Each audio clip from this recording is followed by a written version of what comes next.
আসসালামু আলাইকুম রহমতুল্লাহ। আশা করি সবাই ভালো আছেন, আমিও ভালো আছি। তো আজকে আমার লাউ গাছে লাউ হারভেস্ট করবো ইনশাল্লাহ। সবাই সাথে থাকবেন।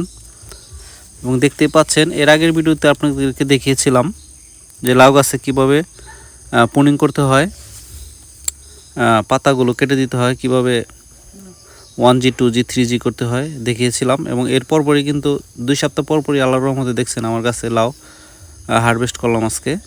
এবং লাউগুলো বড় হয়ে গেছে এবং খুবই দ্রুত এবং তাড়াতাড়ি লাউ পরিপক্ক হয়ে গেছে। এবং এখন বর্তমানে গাছের কন্ডিশন খুবই ভালো আলহামদুলিল্লাহ।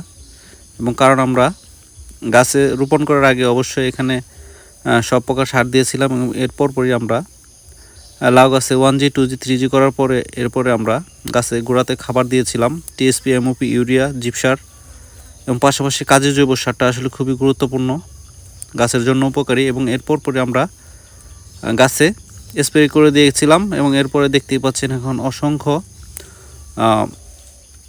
ফুল চলে আসছে, যেটাকে মেল ফুল বলি আমরা, মহিলা ফুল, সেটার থেকে মূলত লাউ হয়।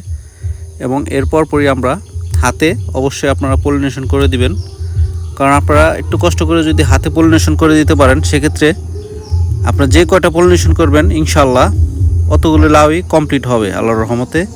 এবং আমার টালটা বেশ বড়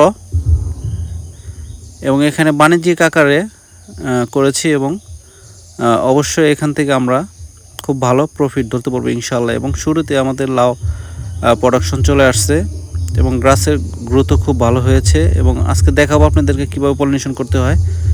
যখন একটি পুরুষ ফুল আপনি পাতাটাকে ছিঁড়ে দেখবেন ভিতরে যাতে কোনো পোকা টোকা না থাকে, এবং ওইটা দিয়ে আপনি একটা স্ত্রী ফুলে পলিনেশন করতে পারবেন ইনশাআল্লাহ। সবাই ভালো থাকবেন, দোয়া করবেন। আসসালামু আলাইকুম।